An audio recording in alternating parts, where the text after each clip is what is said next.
Bonjour Monsieur Sapir. À votre avis, quel est le rôle de l'URSS dans la Seconde Guerre mondiale? L'image de ce rôle a connu de très grandes fluctuations. Depuis 1945, on attribuait à l'Union soviétique une part déterminante dans la victoire des Alliés dans la fin des années 40, au début des années 50. Et après, ce rôle a été progressivement remplacé par un rôle essentiel des États-Unis. Alors, c'est une question d'image, mais il y a aussi des problèmes de réalité qui se jouent derrière. Alors, pour la question d'image, on comprend, avec le début de la guerre froide, avec le poids évidemment de plus en plus important sur les sociétés occidentales, comme la société française, du cinéma américain, grosso modo de la culture américaine, il est tout à fait normal que l'image des États-Unis ait été amplifiée. Maintenant, si on regarde les faits, d'abord la première chose qu'il faut dire, c'est qu'il y a un autre pays dans cette alliance qui a joué un rôle très important, c'est la Grande-Bretagne.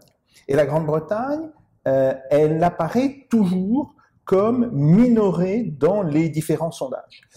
Alors c'est intéressant parce que en réalité, l'effort qu'a consenti la Grande-Bretagne dans la Seconde Guerre mondiale est tout à fait important, et de juin 1940 à juin 1941, elle a été quasiment le seul pays majeur à rester en guerre.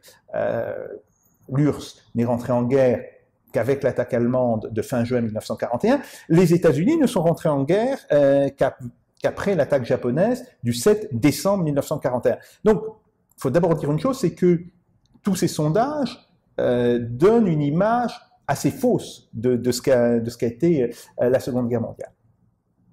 Deuxième point, au niveau de la réalité, c'est qu'il faut faire attention entre les pertes subies, évidemment, l'effort en termes humains, et là, incontestablement, les deux pays les plus importants, c'est l'URSS et la Chine. Parce qu'on oublie que la Chine était aussi un belligérant de la Seconde Guerre mondiale, essentiellement contre le Japon. Il n'y a pas de troupes allemandes qui se sont battues en Chine. Mais qu'elle a payé aussi un prix très lourd en termes humains dans cette guerre. Et que le prix payé par les Américains apparaît en réalité comme très faible.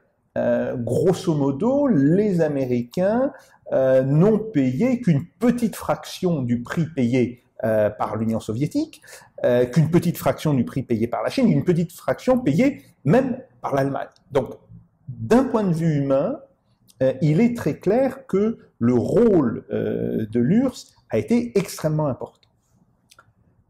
Si on regarde maintenant la partie matérielle, c'est-à-dire, on le sait, une guerre, c'est pas simplement des hommes, c'est du matériel, des chars, des avions, des bateaux, des canons, bref. Alors là, on conçoit que le poids des États-Unis ait pu être nettement plus important que ce que l'on pourrait lire en termes de pertes humaines dans cette guerre. Parce qu'il est vrai que les États-Unis ont été, la formule était à la fois de Roosevelt et de Churchill, le grand arsenal des démocraties. Alors, bien sûr, les États-Unis ont beaucoup aidé la Grande-Bretagne, ils ont aussi, et cela n'est reconnu que depuis une vingtaine d'années, beaucoup aidé l'Union soviétique. En réalité, j'ai relu les mémoires du maréchal Zhukov dans sa version de 1995, parce que les versions qui ont été publiées du temps de l'Union soviétique étaient très censurées, très contrôlées. Et il dit quelque chose d'extrêmement important. Il dit, sans les États-Unis, nous n'aurions pas eu de poudre d'inexplosifs. Alors, il pointe une question qui est tout à fait réelle, c'est que l'industrie chimique de l'Union soviétique n'était pas capable de fournir des explosifs dans les volumes nécessaires par la guerre. Et donc, on voit bien que, en un sens, l'aide économique, mais aussi la fourniture de matériel militaire par les États-Unis à l'Union soviétique, ça a joué un rôle important.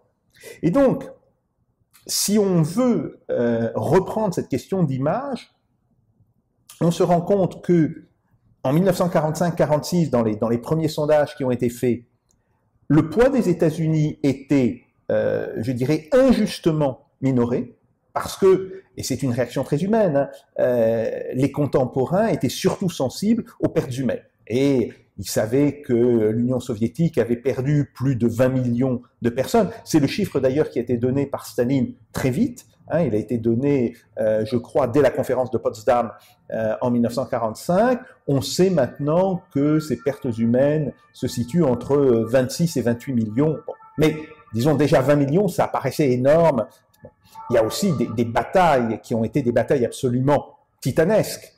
La bataille de Moscou, où pour la première fois les Allemands sont contraints de se replier, la bataille de Stalingrad, la bataille de Kursk, et puis les grandes offensives de 1944 et de 1945 qui ont scellé le sort de l'Allemagne nazie. Bon, donc, il était tout à fait logique que le poids de l'Union soviétique soit surreprésenté. Après, il aurait été normal que le poids des États-Unis monte, mais pas autant qu'il a monté. Et là, on voit bien qu'il y a un effet, je dirais, de propagande de la part de la culture américaine. Les films américains montrent à 99% le rôle majeur des États-Unis. On voit assez peu, par exemple, de Britanniques, alors que si on prend le débarquement du 6 juin 1944 en France, les États-Unis représentent un petit peu moins de 40% des effectifs débarqués et un petit peu moins du tiers des effectifs réellement engagés avec l'ensemble des forces de la marine. La contribution britannique est extrêmement importante. Il y a aussi une contribution canadienne qui est extrêmement importante. Et ça, en règle générale, les films d'Hollywood passent complètement cela sous silence. Évidemment, ils vont passer l'effort soviétique sous silence, et on se rend compte que le rôle du cinéma, ce rôle de propagande, pas nécessairement conscient d'ailleurs, a beaucoup joué dans cette image de la guerre. Un dernier mot, si vous voulez, c'est même quelque chose qui frappe un certain nombre d'Américains qui connaissent la réalité des faits. Et je me rappelle, dans les années 90, je parlais avec un de mes collègues américains et qui me disait, qui était lui-même historien, qui me disait, quand j'ai terminé mes études secondaires, pour moi, la Seconde Guerre mondiale, c'était la guerre du Pacifique. Et puis, quand j'ai commencé à m'intéresser à l'université, à l'histoire, je me suis beaucoup intéressé à l'histoire de la Seconde Guerre mondiale, me dit, j'ai pris conscience que l'ensemble des morts de la bataille de Guadalcanal, qui a duré plusieurs mois, l'ensemble des morts, c'était moins que le nombre journalier de morts dans la bataille de Stalingrad. Et il dit, et ça vous amène immédiatement à relativiser le poids de l'engagement de votre pays. Donc voilà, je pense que l'image et le rôle symbolique joué par l'Union soviétique a d'abord été exagéré parce qu'on ne prenait pas conscience de l'importance de l'effort économique consenti par les États-Unis, mais a été après minoré sous l'influence effectivement de cette propagande consciente ou inconsciente qui vient des films d'Hollywood. Merci beaucoup, M. Sapir. Et vous avez parlé de l'aide économique des États-Unis envers l'URSS, mais ensuite l'URSS et puis la Russie devaient payer de ça. Si je me trompe pas, c'est en 2006 ou en 2004 que la Russie a fini de payer complètement. Alors oui, cette aide n'était pas complètement gratuite. Il faut rappeler que cette aide, elle s'inscrit dans le cadre de ce qu'on appelle la loi pré-bail, Lend-Lease, qui a été signée en fait en mars ou en février 1941. Cette aide était payante, du moins en partie, et elle s'inscrivait aussi dans ce qu'on appelle la loi pré-bail, qui est une loi importante, votée aux États-Unis fin février ou début mars 1941, et très rapidement d'ailleurs étendu à l'Union soviétique, et qui veut que, dans le cadre de cette loi pré-bail, ce que les États-Unis livrent à un des belligérants, à l'époque les États-Unis sont encore neutres, hein, ce qu'ils livrent à un des belligérants est après-guerre supposé être rendu aux États-Unis, faute de quoi il devra être payé. Alors, cette loi pré-bail a quand même facilité énormément l'approvisionnement de l'Union soviétique. Il faut dire que une partie du matériel a été rendue, mais une partie seulement, essentiellement d'ailleurs du matériel naval. Les États-Unis avaient livré de très nombreux bateaux, ce qu'on appelle des escorteurs, parce qu'ils s'attendaient à ce que l'Union soviétique intervienne contre le Japon. Bon, elle est intervenue essentiellement par voie terrestre, et après-guerre, en 47-48, ces bateaux ont été rendus aux États-Unis. Mais évidemment, il y a toute une partie du matériel qui n'a pas été rendu, et évidemment, il a fallu le payer. En réalité, ces paiements n'ont pas été très lourds. On voit que ces paiements ont été étendus sur une très très très longue période et n'ont pas représenté un prix très important. Par exemple, la Grande-Bretagne a eu nettement plus à payer parce que, en plus, elle avait d'une certaine manière souscrit des emprunts auprès des États-Unis, enfin auprès des banques privées américaines, dans la période qui va de 1940 au début de 1941, c'est-à-dire avant que la loi pré-bail fonctionne. À cette époque-là, il faut rappeler que les États-Unis appliquaient des lois de neutralité relativement strictes, avec ce qu'on appelle la clause cash and carry, autrement dit, vous payez cash le matériel que vous nous achetez et vous le transportez vous-même. Nous ne voulons pas mettre en danger la vie de nos marins de commerce pour transporter du matériel militaire. Bon, la Grande-Bretagne a en réalité payé beaucoup plus que l'Union soviétique. La France aussi, d'ailleurs, a bénéficié de cette loi pré-bail, mais elle a bénéficié, dans le cadre du plan Marshall, d'abattement sur ce qu'elle devait rembourser aux États-Unis. Il faut quand même insister sur le fait que les livraisons de matériel économique par les États-Unis ont été plus importantes que les livraisons de matériel militaire. Alors non que le matériel militaire n'ait pas été important, en particulier dans l'aviation. On sait qu'il y a de nombreux régiments de l'aviation militaire soviétique qui ont été équipés d'appareils américains, des chasseurs, mais aussi des bombardiers. Mais quand on regarde le total des volumes, ce qui apparaît très important, c'est d'abord, les Américains ont livré énormément de camions, de matériel ferroviaire, ce qui a permis, d'une certaine manière, le transport par train de quantités extrêmement importantes d'armement ou d'approvisionnement. Ils ont fourni de la nourriture à un moment donné où l'agriculture soviétique souffrait d'un manque de main-d'œuvre, tout simplement, parce que les hommes étaient mobilisés. Et puis surtout, une grande partie des territoires à blé de l'Union soviétique étaient sous contrôle allemand. En réalité, l'Union soviétique ne récupère l'ensemble de ces territoires céréaliers qu'à partir du printemps 1944.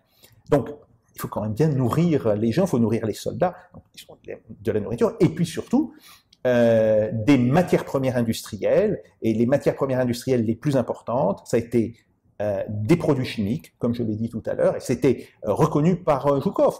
Zhukov raconte à Konstantin Simonov, et ça on le sait parce que les mémoires de Simonov ont aussi été rendues publiques avec la perestroïka.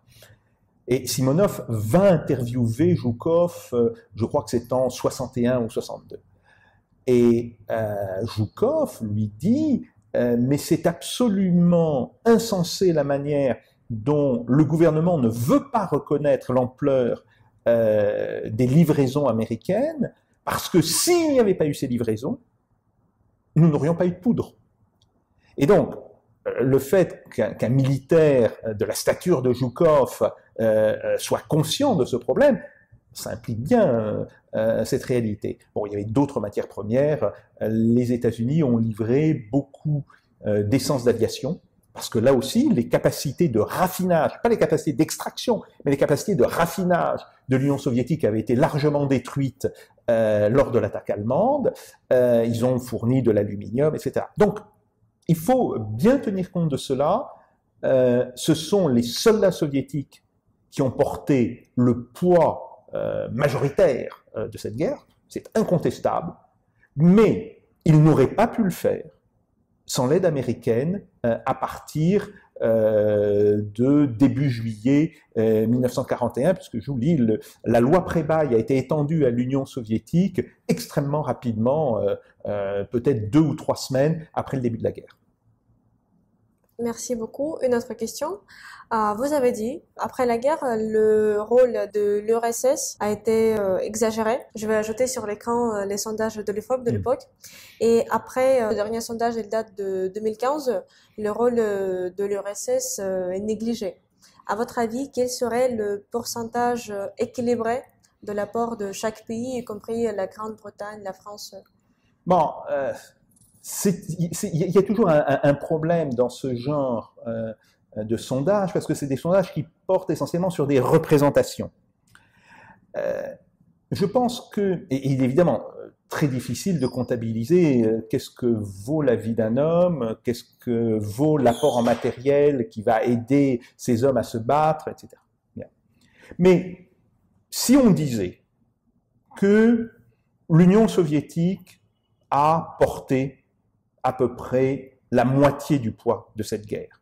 Vous savez, l'armée allemande a déployé sur le territoire de l'URSS 70% de ses effectifs jusqu'en 1943. Du 21 juin 1941 à septembre 1943, il y a 70% des effectifs allemands qui sont engagés en URSS. Même au moment du débarquement, il n'y a que 15% des effectifs de l'armée allemande en Normandie et en France. Il y a encore plus de 50% des effectifs qui sont sur le territoire de l'Union soviétique. Donc, je pense que dire que l'Union soviétique, à elle seule, a porté la moitié de l'effort allié de guerre ne serait pas insensé, disons, ça ne serait pas injuste. Après, bien, il est clair que il faudrait remonter le poids de la Grande-Bretagne, qui est à mon avis très faible. Pourquoi? Parce que, là encore, on prend le poids de la Grande-Bretagne en 44-45, moment où les armées britanniques souffraient d'une terrible crise des effectifs. Mais si on regarde 1941-1942, la Grande-Bretagne est au moins à égalité des États-Unis, voire plus. Car, enfin, si vous voulez, en 40-41, ben, les États-Unis ne sont pas dans la guerre, la Grande-Bretagne est la seule à porter le poids de la guerre. En 42, on prend par exemple le débarquement Torch en Afrique du Nord. On parle d'un débarquement américain. Non, c'est un débarquement anglo-américain, et dans lequel les Britanniques ont à peu près autant d'effectifs engagés que les Américains. Par ailleurs, les Britanniques se battent dans le désert, hein, depuis l'Égypte jusqu'à la Tunisie, il n'y a pas d'Américains.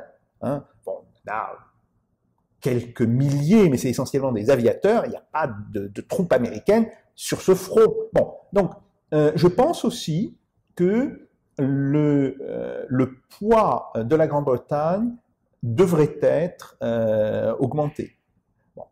Et les États-Unis, me semble-t-il aussi, ben, ils représentent à peu près un quart du poids des Alliés.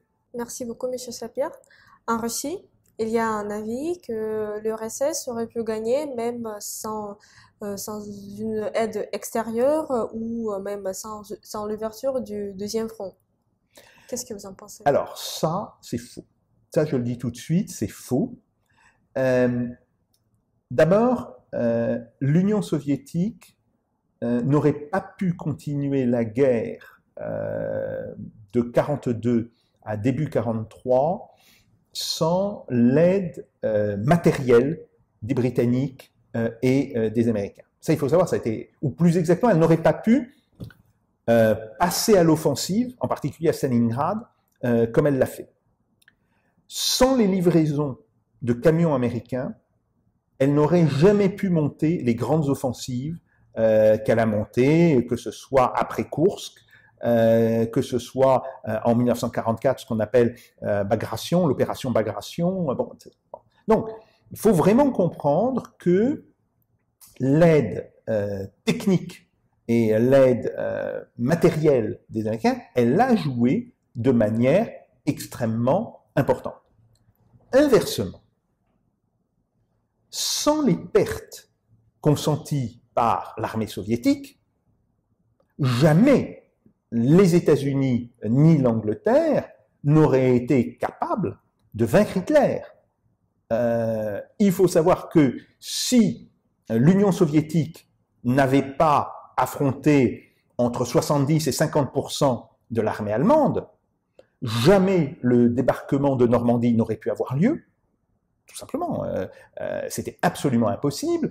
Jamais le débarquement en Italie n'aurait pu avoir lieu. Bon, donc, très clairement, ça a été une guerre d'alliance, une guerre commune, et on ne peut pas retirer un pays de cette alliance, que ce soit les États-Unis ou que ce soit l'Union soviétique, par ailleurs.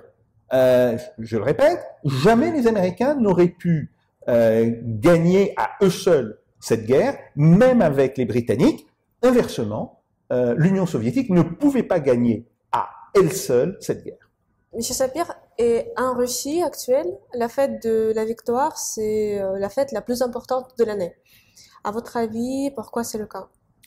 Oh, ça se comprend très bien. Ça se comprend très bien. En termes de pertes humaines, la Seconde Guerre mondiale, la Grande Guerre patriotique, pour reprendre la terminologie russe, n'a pas d'équivalent dans l'histoire du pays.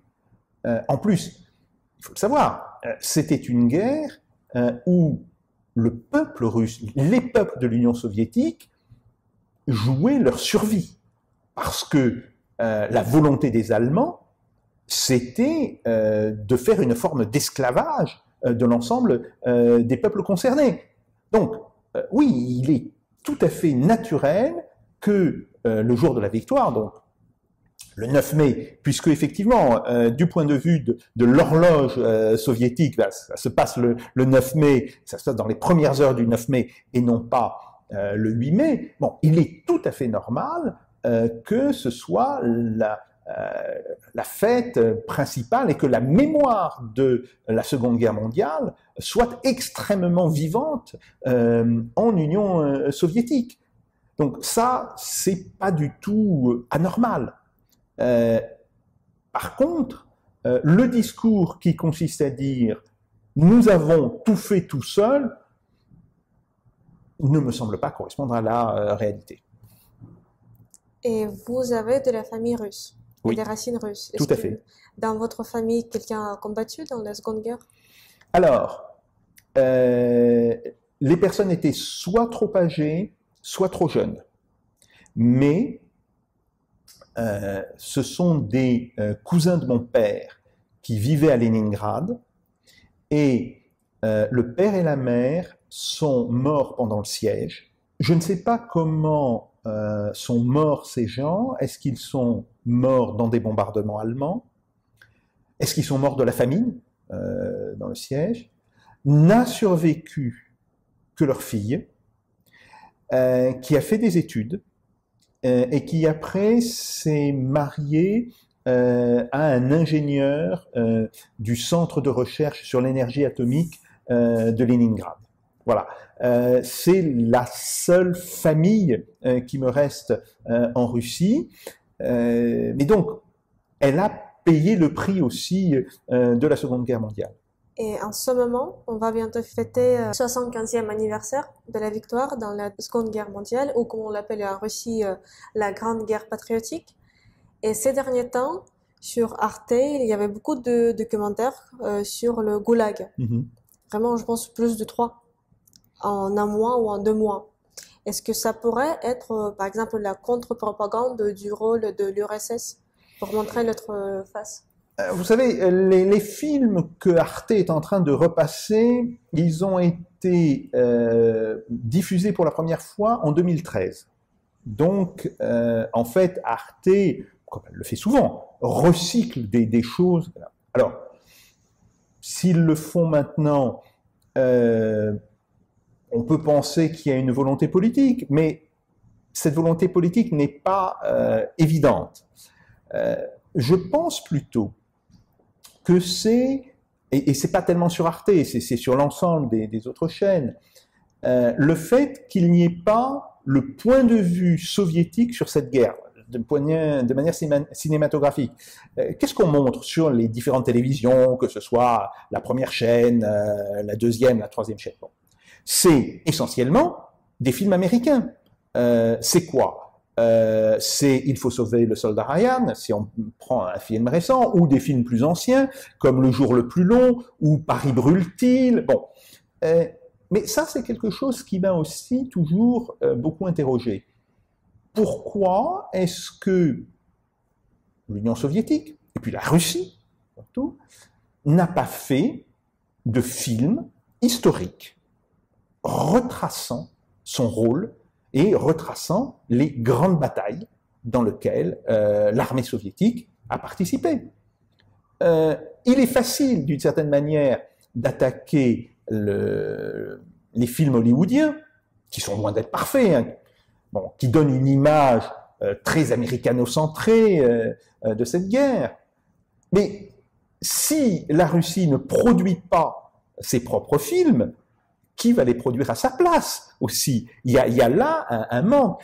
Il y a quelques films qui sont des films intéressants, mais qui ne peuvent être que des films mineurs, soit parce qu'ils ne s'intéressent qu'à un aspect de cette guerre, soit parce qu'ils ont une dimension à la fois réaliste et fantastique, qui n'en fait pas l'équivalent, par exemple, de Il faut sauver le soldat Ryan, ou de ces grandes fresques historiques comme Le jour le plus long, ou comme Paris brûle-t-il. Je pense par exemple à un film qui date d'il y a quelques années, Bielý tigre, le tigre blanc. Bon, c'est un film qui est assez intéressant, à cause d'abord du discours qu'il véhicule, des images même qu'il donne, mais qui est quand même sur une base fantastique.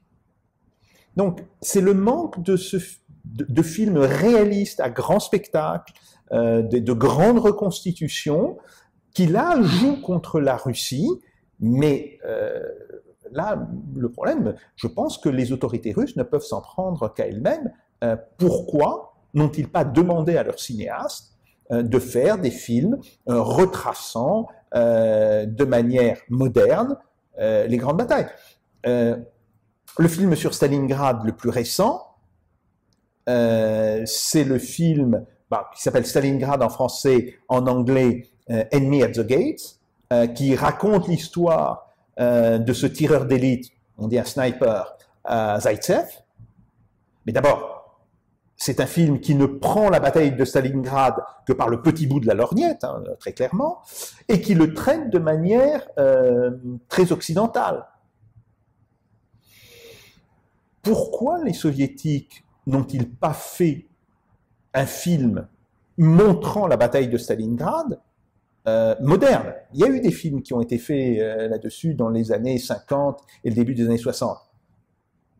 Ça me pose, si vous voulez, un véritable problème. Il faut à un moment donné que le cinéma soviétique s'empare de ces sujets et les traite aussi honnêtement que possible. Aussi honnêtement que possible, je veux dire, en montrant le point de vue russe, en montrant aussi ce qui s'est passé. Oui, il y avait, derrière les troupes qui se battaient à Stalingrad, ce qu'on appelle les bataillons d'arrêt du NKVD, qui fusillaient les fuyards. Il y a eu plus de soldats fusillés dans l'armée soviétique sur la bataille de Stalingrad que sur l'ensemble du front de l'Est pour l'armée allemande. Il faut aussi savoir cela. Bon, les premières contre-offensives des soviétiques n'ont pas toutes été couronnées de succès. l'armée soviétique, elle a appris la guerre moderne par ses défaites, progressivement. Bon, donc, tout cela doit être dit, mais tout cela doit aussi être dit du point de vue russe, en montrant, enfin du point de vue soviétique, parce que c'est pas que des Russes qui se battent à Stalingrad.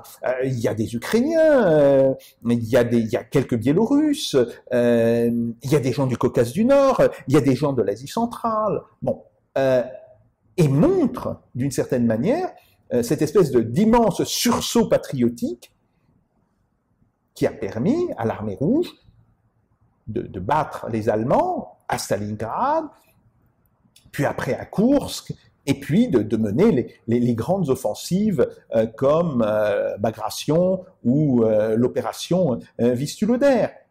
Donc, je pense qu'aujourd'hui, les choses ont suffisamment évolué pour que la Russie ait un regard, je dirais, honnête envers son passé, ne cachant rien de l'héroïsme, ne cachant rien non plus des choses atroces qui ont pu être commises.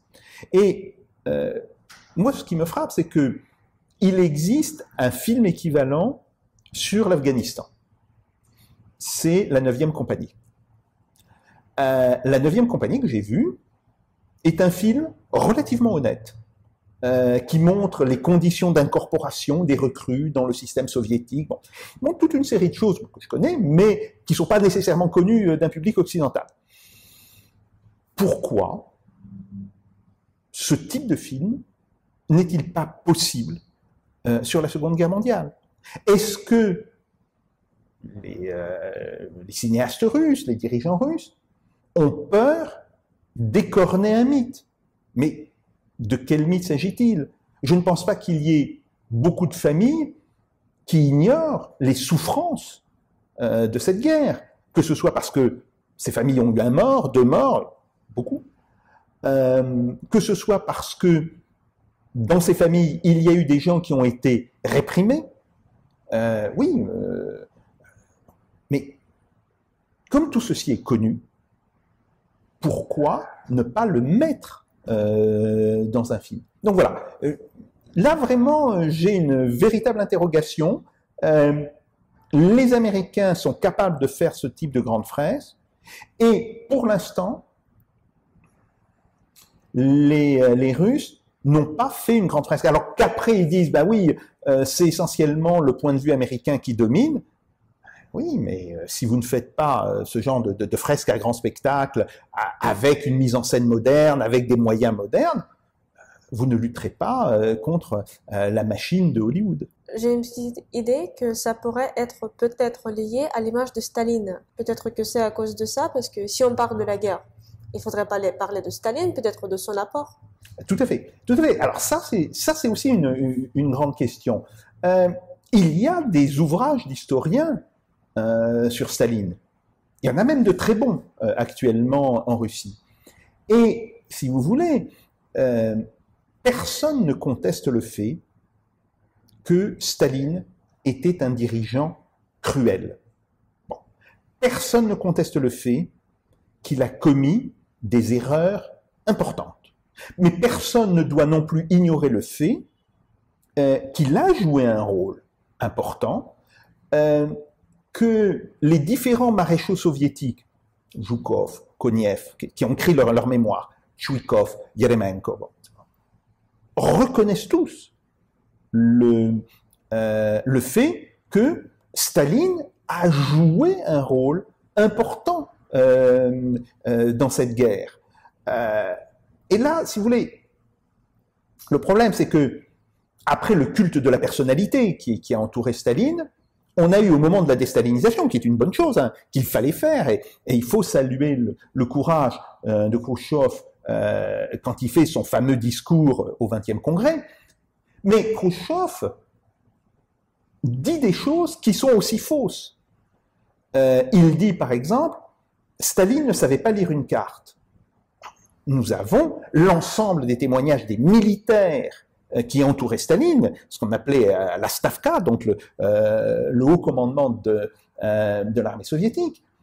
Et il est clair que Staline était parfaitement capable de comprendre et de discuter d'opérations majeures. Bon. Alors, ce qui serait intéressant, ça serait de voir le basculement entre l'attitude de Staline en 1941, où il n'a pas confiance dans ses chefs militaires, où il ne pense qu'il ne peut contrôler les généraux que par la terreur. Il fera fusiller le maréchal Pavlov, il fera fusiller d'autres généraux. Bon. À ce qui se passe au moment de la contre-offensive soviétique à Stalingrad, Uranus, où là, il laisse, d'une certaine manière, les généraux faire leur travail, ils prennent le risque. Si ces généraux commettent des erreurs, il ne les punit pas, il conçoit que tout n'est pas nécessairement planifiable. Bon.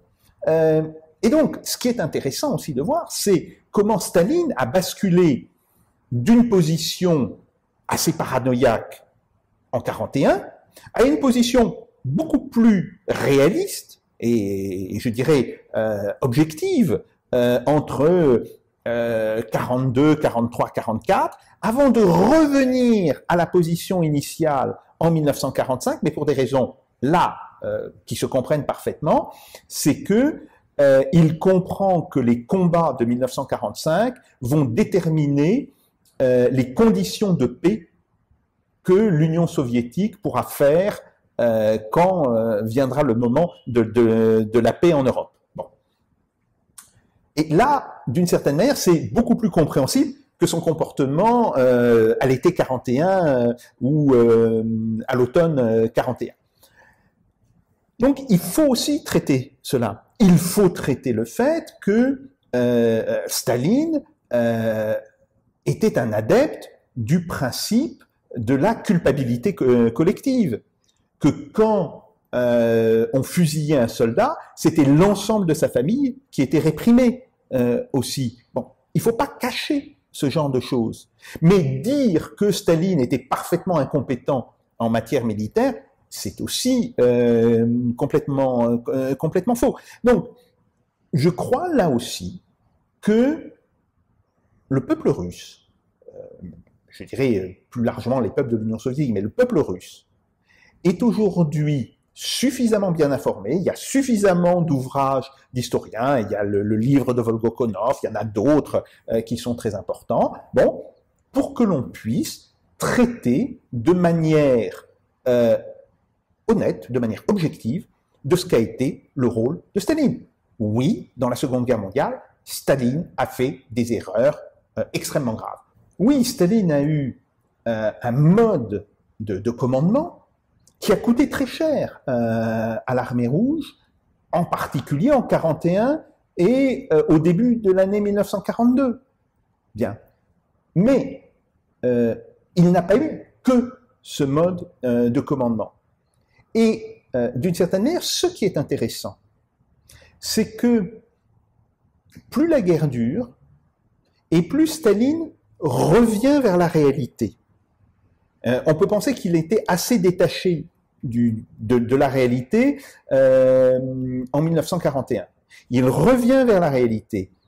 D'une certaine manière, c'est un processus inverse que l'on voit avec Hitler. Hitler s'enfuit de la réalité. Il quitte le monde réel au fur et à mesure que ses armées rencontrent de plus en plus de problèmes. Et il va s'enfermer dans cette espèce de folie complète à partir de 43-44, où il pense que l'armée allemande a encore des capacités d'offensive et qu'elle n'a plus du tout, elle n'est plus du tout capable de réaliser de grandes choses. Bref, ce qui montre qu'il y a chez Staline, aussi cruel soit-il, aussi, je dirais, étroitement politiquement intéressé puisse-t-il être, il y avait une base réaliste. Alors, ceci n'est pas du tout pour exonérer Staline des divers crimes qu'il a pu connaître, mais je pense que ce n'est pas rendre un bon service à l'histoire de le traiter d'une certaine manière comme l'a traité Khrouchtchev. Et pourquoi Khrouchtchev l'a-t-il traité? Parce que Khrouchtchev a été trop associé à la politique stalinienne. Il ne pouvait, d'une certaine manière, s'exonérer de ses propres responsabilités, en particulier dans les années 30, mais même à Stalingrad. Khrouchtchev a été le commissaire politique principal à la bataille de Stalingrad. Il ne pouvait s'exonérer de ce qu'il avait fait dans ces époques-là qu'en faisant porter la totalité de la responsabilité à Staline. Staline a de graves responsabilités, n'a pas toute la responsabilité. Merci beaucoup, Monsieur Sapir. Et ma dernière question, ou plutôt une demande. Je sais qu'il y a beaucoup de jeunes qui regardent cette vidéo. Et quels conseils pourriez-vous leur donner pour qu'ils aient aussi une vision objective de la Seconde Guerre mondiale? Alors, il y a beaucoup de livres qui ont été publiés en France là-dessus. Vous avez les ouvrages de Jean Lopez. Jean Lopez a écrit d'excellents livres sur la bataille de Stalingrad, sur la bataille de Koursk, sur l'offensive Bagration, sur l'offensive finale Vistula-Oder de 45. J'ai écrit moi-même un livre important qui s'appelle La Mandchourie oubliée, où par le biais du rapport de la Russie puis de l'URSS avec l'Extrême-Orient, je traite aussi du style de guerre qu'a mené l'Union soviétique. Bon, il existe des ouvrages importants. Il y a aussi des ouvrages américains.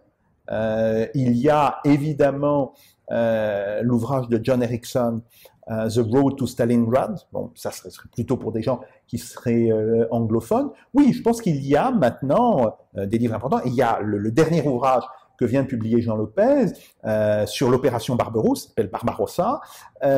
Alors, on peut discuter des choses qu'il écrit sur la période de l'avant-guerre, parce qu'il n'est pas en tant que tel un spécialiste de la diplomatie internationale, mais tout ce qu'il écrit sur le fonctionnement de l'armée soviétique me semble très très très juste. Et l'on voit d'ailleurs que cette armée s'attendait à être attaquée par l'Allemagne. Les militaires soviétiques n'avaient aucun doute là-dessus. Staline, quant à lui, a cru qu'il était en son pouvoir de retarder l'offensive allemande par des négociations particulières. Il a surestimé sa capacité de négociation. Les généraux comme Zhukov, comme Vassilievski, etc., eux n'avaient aucune illusion. D'ailleurs, alors, Zhukov dort quand l'attaque allemande a lieu, elle a lieu à 4 heures du matin, bon, et c'est Vassilievski qui est de garde au centre de communication du quartier général. Et Vassilievski téléphone à Zhukov. Zhukov, d'ailleurs, réside dans l'hôtel Moskva. J'ai vu sa chambre avant que l'hôtel soit détruit puis reconstruit. C'est extrêmement touchant. C'est une chambre à 2 pièces, très spartiate. Bon. On imagine tout à fait Zhukov étendu, probablement en uniforme pour pouvoir se lever. Ouais. Et quel est le premier mot de Vassilievski? C'est « et nachala ». Cela a commencé. Donc ça veut dire qu'ils savaient parfaitement qu'ils allaient être attaqués. La seule chose qu'ils ignoraient, c'était quand. Bon. Donc ça, si vous voulez, c'est une évidence. Même chose. Les Soviétiques avaient fait des films, pas très bons par ailleurs, sur leurs agents de renseignement qui les avaient prévenus. Je pense à Richard Sorg, dit Ramsey, le réseau Ramsey au Japon. Je pense à Trepper, l'Orchestre Rouge.